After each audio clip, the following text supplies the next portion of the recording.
Hi hello അസ്സലാമു അലൈക്കും. അപ്പം നമുക്കിന്ന് മധുരമല്ലാതെ എരിവോട് കൂടിയിട്ട് ബ്രെഡ് എങ്ങനെ പൊരിച്ചെടുക്കാം അതൊന്ന് കണ്ടു നോക്കാം. ഓക്കെ, ബാ. അപ്പം നമുക്ക് ആദ്യം മിക്സിൻ്റെ ജാറിലേക്ക് ഞാൻ ഒരു മുറി തേങ്ങ കൊണ്ട് പാലുണ്ടാക്കി വെച്ചതാണ്. ഇത് നമുക്ക് മിക്സിൻ്റെ ജാറിലേക്ക് ഒഴിച്ചു കൊടുക്കാം. അതിനുശേഷം 3 മുട്ട നമുക്കിതിലേക്ക് പൊട്ടിച്ചൊഴിക്കാം.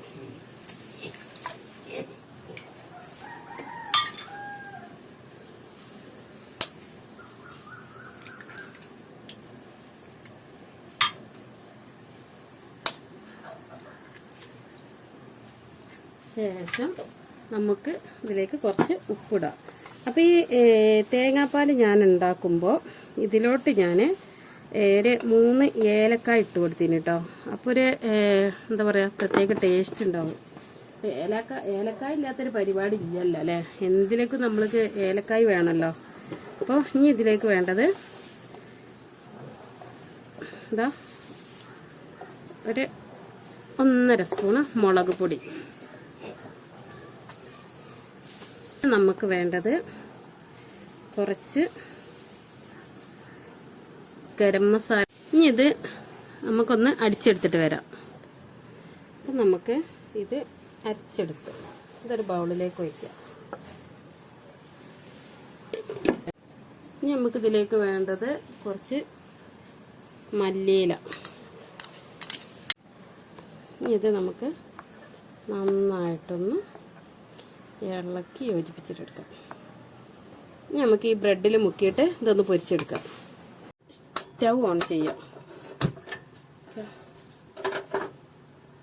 അപ്പം ഞാൻ ഇതിലേക്ക് ബ്രെഡ് പൊരിക്കാൻ വേണ്ടിയിട്ട് എടുത്തിട്ടുള്ളത് ഓയിലും കുറച്ച് നെയ്യും കൂടെ കേട്ടോ. രണ്ടും കൂടെ ആകുമ്പോൾ നല്ല ടേസ്റ്റ് ഉണ്ടാവും.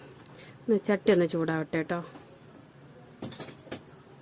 അപ്പോൾ ചട്ടി ചൂടായി. ഞാനൊരു 2 സ്പൂണ് ചട്ടി ചൂടായി. ഞാൻ ഇതാ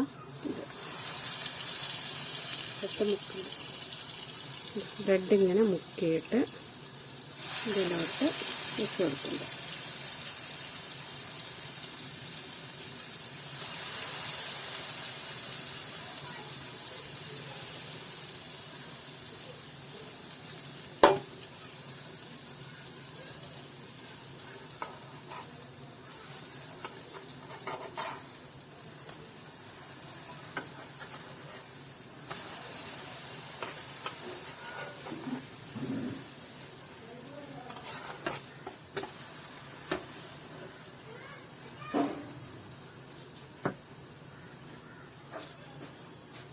കുറച്ചും കൂടെ ഓയിൽ ഒഴിച്ചു കൊടുത്തിട്ടുണ്ട്. തികയില്ല തോന്നി.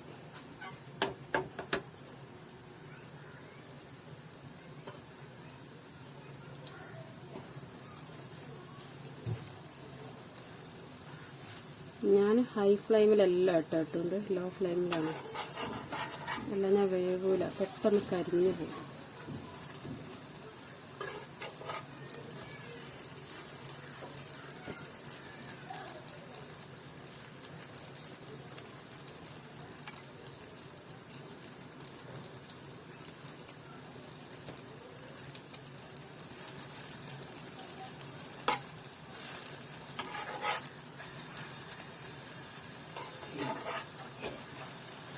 നല്ല സോഫ്റ്റാണ്. തേങ്ങാപ്പാൽ, എന്താ പറയുക, മുട്ട അതെല്ലാം കൂടെ ആകുമ്പോൾ നല്ല ടേസ്റ്റാണല്ലോ.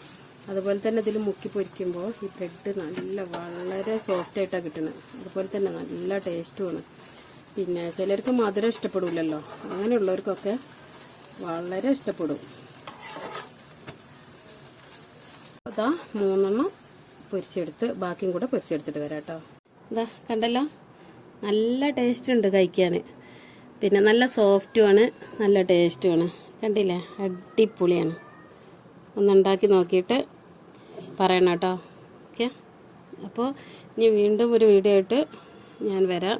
അപ്പോൾ എന്താ പറയുക, എല്ലാവരും സപ്പോർട്ട് ചെയ്യണം, സബ്സ്ക്രൈബ് ചെയ്യണം, ലൈക്ക് ചെയ്യണം, ഷെയർ ചെയ്യണം, കമൻറ്റ് ചെയ്യണം.